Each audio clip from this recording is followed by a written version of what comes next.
Hello friend, स्वागत है आपका अपने चैनल आज क्लास में। टॉपर सीरीज शुरू कर दिया गया है और हमारा टारगेट है फाइनल बोर्ड परीक्षा में 480 प्लस नंबर लाना।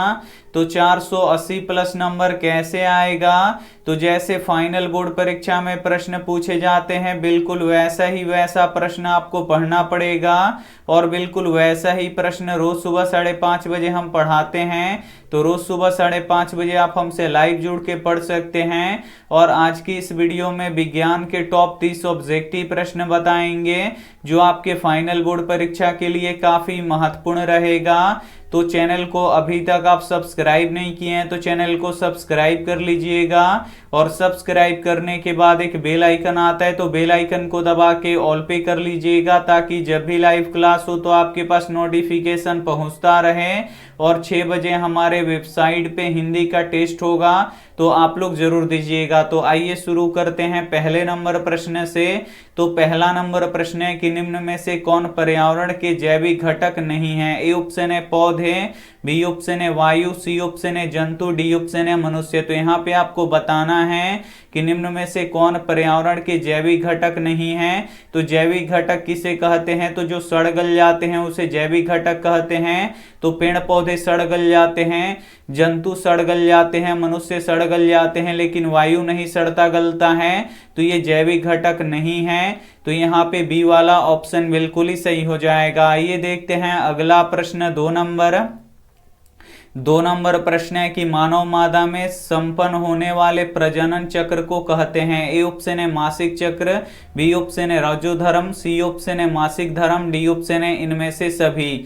तो यहाँ पे आपको बताना है कि मानव मादा में संपन्न होने वाले प्रजनन चक्र को कहते हैं। तो मासिक चक्र भी कहते हैं, रजोधर्म भी कहते हैं, मासिक धर्म भी कहते हैं, यानी इनमें से सभी कहते हैं। यहाँ पे डी वाला ऑप्शन बिल्कुल ही सही हो जाएगा। और मासिक चक्र कितने दिनों पर होता है? तो 28 दिनों पर होता है। तो ये भी साथ में आपको याद रखना है। आइए देखते हैं अगला प्रश्न। 3 नंबर प्रश्न है कि साइड मिरर के रूप में किस दर्पण का उपयोग किया जाता है? ए ऑप्शन है उत्तल दर्पण का, बी ऑप्शन है समतल दर्पण का, सी ऑप्शन है अवतल दर्पण का, डी ऑप्शन है सभी का। तो यहाँ पे आपको बताना है कि साइड मिरर के रूप में किस दर्पण का उपयोग किया जाता है। तो उत्तल दर्पण का उपयोग किया जाता है, इसे आपको याद रखना है। यहाँ पे ए वाला ऑप्शन बिल्कुल ही सही हो जाएगा। और मोटर कार के हेडलाइट और बैकलाइट में किस दर्पण का उपयोग किया जाता है? तो अवतल दर्पण का उपयोग किया जाता है। तो ये भी साथ में आपको याद रखना है। आइए देखते हैं अगला प्रश्न।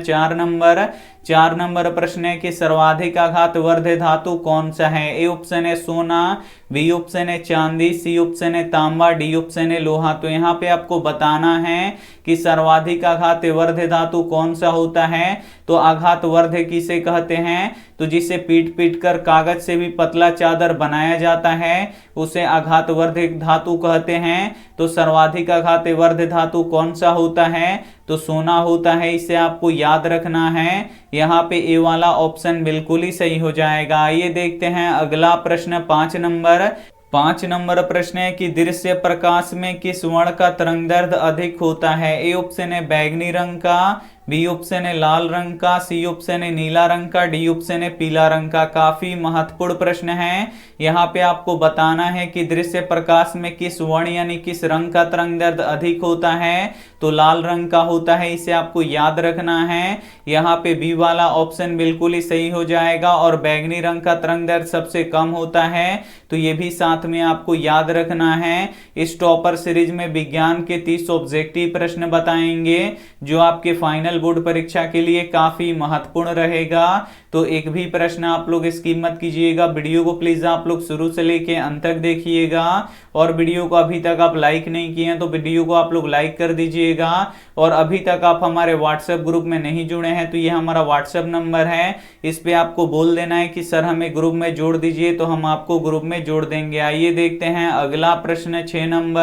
6 नंबर प्रश्न है कि दो तंत्रिका कोशिका के मध्य खाली स्थान को क्या कहते हैं? ए ऑप्शन है ध्रुमिक, बी ऑप्शन है सिनेप्स, सी ऑप्शन है एक्सॉन, डी ऑप्शन है आवेग। तो यहाँ पे आपको बताना है कि दो तंत्रिका कोशिका के मध्य खाली स्थान को क्या कहते हैं? तो सिनेप्स कहते हैं, इसे आपको याद रखना है। यहाँ पे बी वाला ऑप्शन बिल्कुल ही सही हो जाएगा।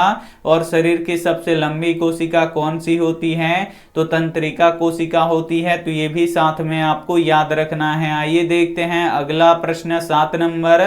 7 नंबर प्रश्न है कि डायनेमो यांत्रिक ऊर्जा को किस ऊर्जा में बदलता है? ए ऑप्शन है ध्वनि ऊर्जा में, बी ऑप्शन है विद्युत ऊर्जा में, सी ऑप्शन है सौर ऊर्जा में, डी ऑप्शन है प्रकाश ऊर्जा में। तो यहाँ पे आपको बताना है कि डायनेमो यांत्रिक ऊर्जा को किस ऊर्जा में बदलता है? तो विद्युत ऊर्जा में बदलता है, इसे आपको याद रखना है।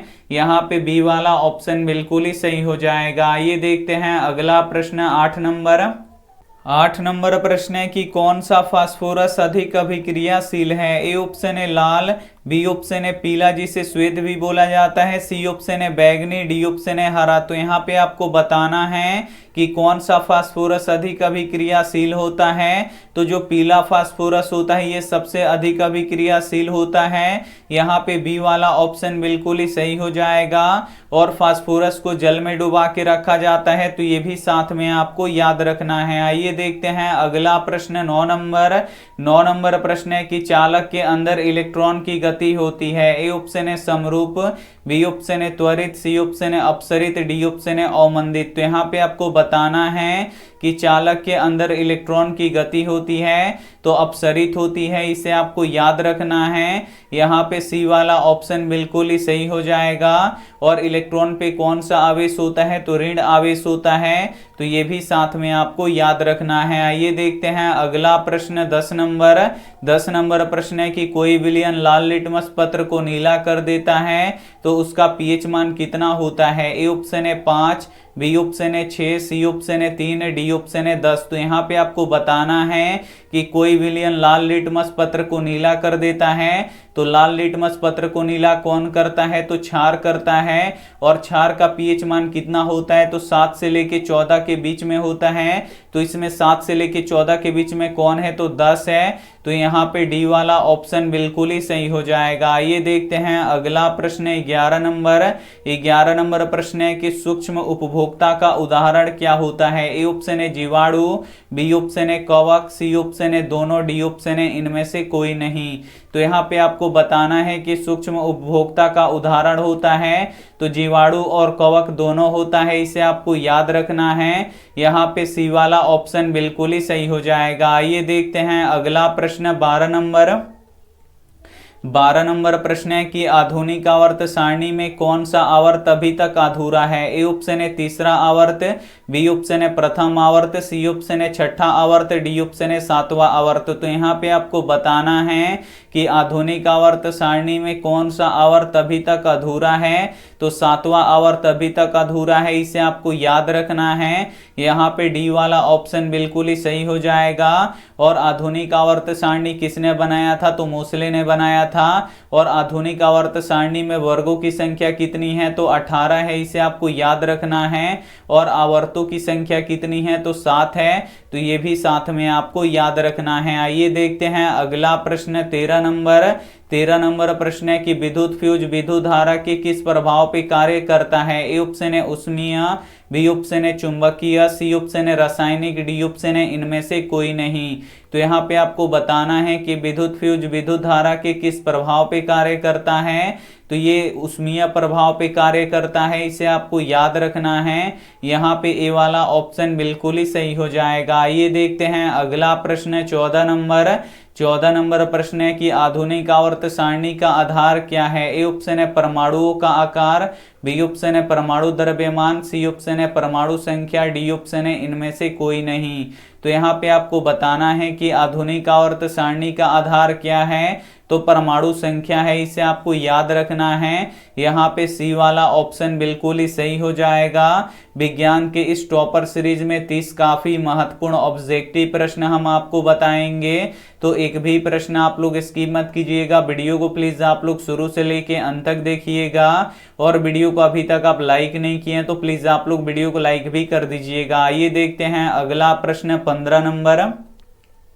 15 नंबर प्रश्न है कि अफ्रीकी मानव का सबसे निकटतम संबंधी कौन है? ए ऑप्शन है चिंपैंजी, बी ऑप्शन है बंदर, सी ऑप्शन है गोरिल्ला, डी ऑप्शन है गिलहरी। तो यहाँ पे आपको बताना है कि अफ्रीकी मानव का सबसे निकटतम संबंधी कौन है, तो चिंपैंजी है, इसे आपको याद रखना है। यहाँ पे ए वाला ऑप्शन बिल्कुल ही सही हो जाएगा। आइए देखते हैं अगला प्रश्न 16 नंबर प्रश्न है कि निम्न में से किसका अपवर्तनांक सबसे अधिक होता है? ए ऑप्शन है वायु का, बी ऑप्शन है बर्फ का, सी ऑप्शन है कांच का, डी ऑप्शन है हीरा का। तो यहाँ पे आपको बताना है कि निम्न में से किसका अपवर्तनांक सबसे अधिक होता है, तो हीरा का अपवर्तनांक सबसे अधिक होता है। यहाँ पे डी वाला ऑप्शन बिल्कुल ही सही हो जाएगा। और हीरा का अपवर्तनांक कितना होता है, तो 2.42 होता है, तो ये भी साथ में आपको याद रखना है। आइए देखते हैं अगला प्रश्न 17 नंबर प्रश्न है कि घरेलू परिपथ में उदासीन तार का रंग होता है। ए ऑप्शन है लाल,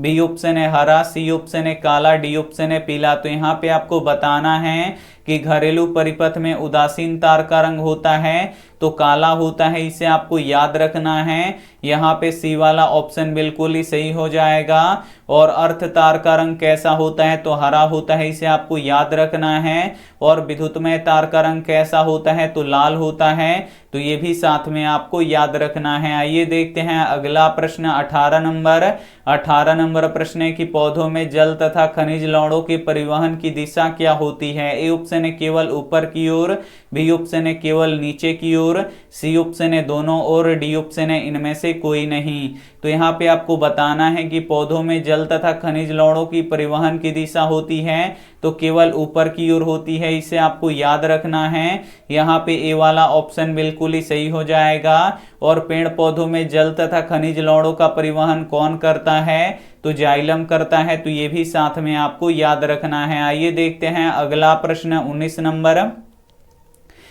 नंबर प्रश्न है कि आवर्त सारणी के शून्य समूह का तत्व कौन सा है? ए ऑप्शन है एच, बी ऑप्शन है He, सी ऑप्शन है CO2, डी ऑप्शन है Cl2। तो यहाँ पे आपको बताना है कि आवर्त सारणी के शून्य समूह का तत्व कौन सा है, तो हीलियम है, इसे आपको याद रखना है। यहाँ पे बी वाला ऑप्शन बिल्कुल ही सही हो जाएगा। और जो हीलियम होता है ये अक्रिय तत्व होता है, ये किसी अन्य तत्व से अभिक्रिया नहीं करता है, तो ये भी साथ में आपको याद रखना है। आइए देखते हैं अगला प्रश्न 20 नंबर प्रश्न है कि जंगरोधी स्टील क्या है? ए ऑप्शन है धातु, बी ऑप्शन है अधातु, सी ऑप्शन है मिश्र धातु, डी ऑप्शन है इनमें से कोई नहीं।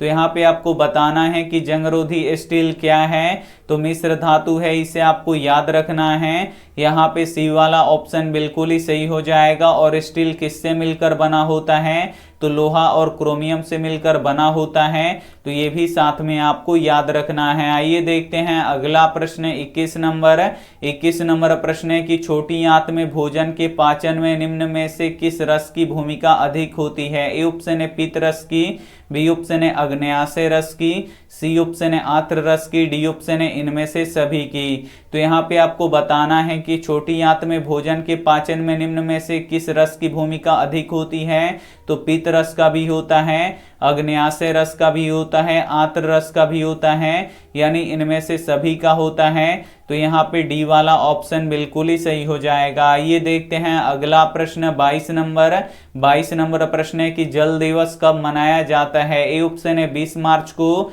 बी ऑप्शन है 22 मार्च को, सी ऑप्शन है 20 अप्रैल को, डी ऑप्शन है 23 अप्रैल को। तो यहाँ पे आपको बताना है कि जल दिवस कब मनाया जाता है, तो जल दिवस 22 मार्च को मनाया जाता है, इसे आपको याद रखना है। यहाँ पे बी वाला ऑप्शन बिल्कुल ही सही हो जाएगा। आइए देखते हैं अगला प्रश्न 23 नंबर प्रश्न है कि किसी विलयन के pH मान 4 है तो विलयन कैसा होगा? ए ऑप्शन है अम्लीय, बी ऑप्शन है क्षारीय, सी ऑप्शन है उदासीन, डी ऑप्शन है इनमें से कोई नहीं।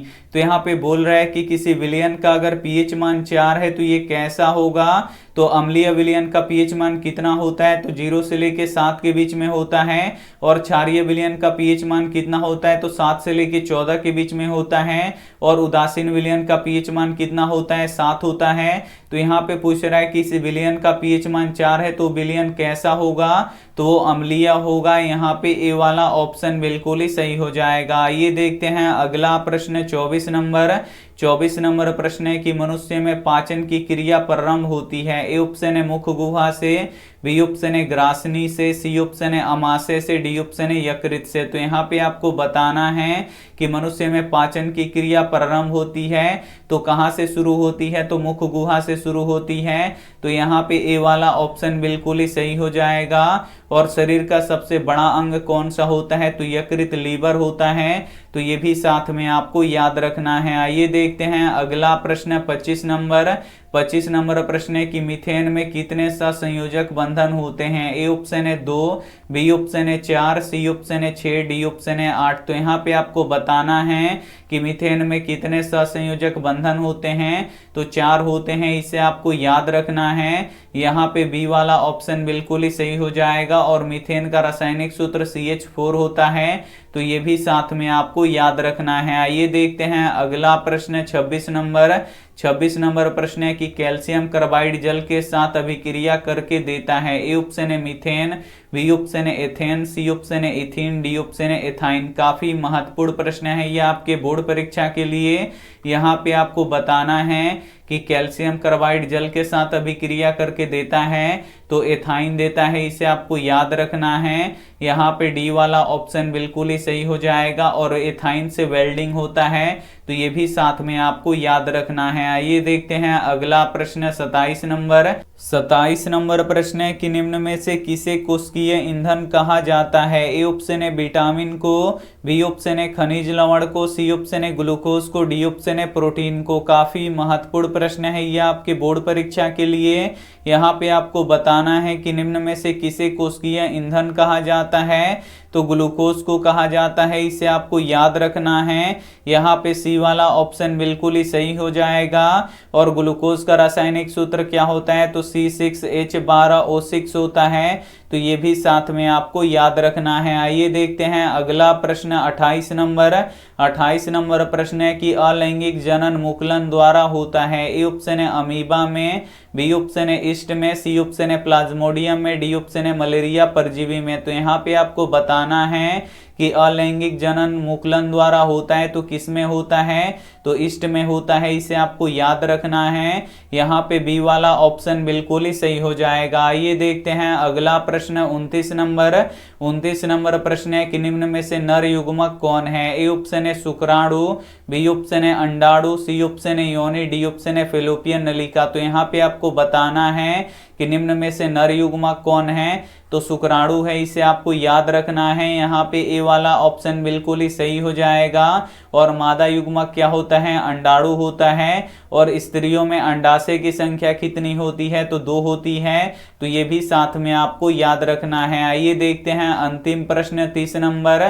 30 नंबर प्रश्न है कि आत्महत्या की थैली के नाम से किसे जानते हैं। ए ऑप्शन है लाइसोसोम को, बी ऑप्शन है नेफ्रॉन को, सी ऑप्शन है वृक्क को, डी ऑप्शन है दिल को। तो यहाँ पे आपको बताना है कि आत्महत्या की थैली के नाम से किसे जानते हैं, तो लाइसोसोम को जानते हैं, इसे आपको याद रखना है। यहाँ पे ए वाला ऑप्शन बिल्कुल ही सही हो जाएगा। विज्ञान के इस टॉपर सीरीज में काफी महत्वपूर्ण 30 ऑब्जेक्टिव प्रश्न बता चुके हैं, तो इसमें से जो भी प्रश्न आपको याद ना हो तो प्लीज आप लोग उसे नोटबुक पे लिख के जरूर याद कर लीजिएगा। और ये रहा आपके लिए होमवर्क प्रश्न, इसका जवाब आपको कमेंट बॉक्स में देना है कि इंद्रधनुष में कौन सा रंग अंदर होता है। ए ऑप्शन है लाल, बी ऑप्शन है हरा, सी ऑप्शन है नीला, डी ऑप्शन है लाल।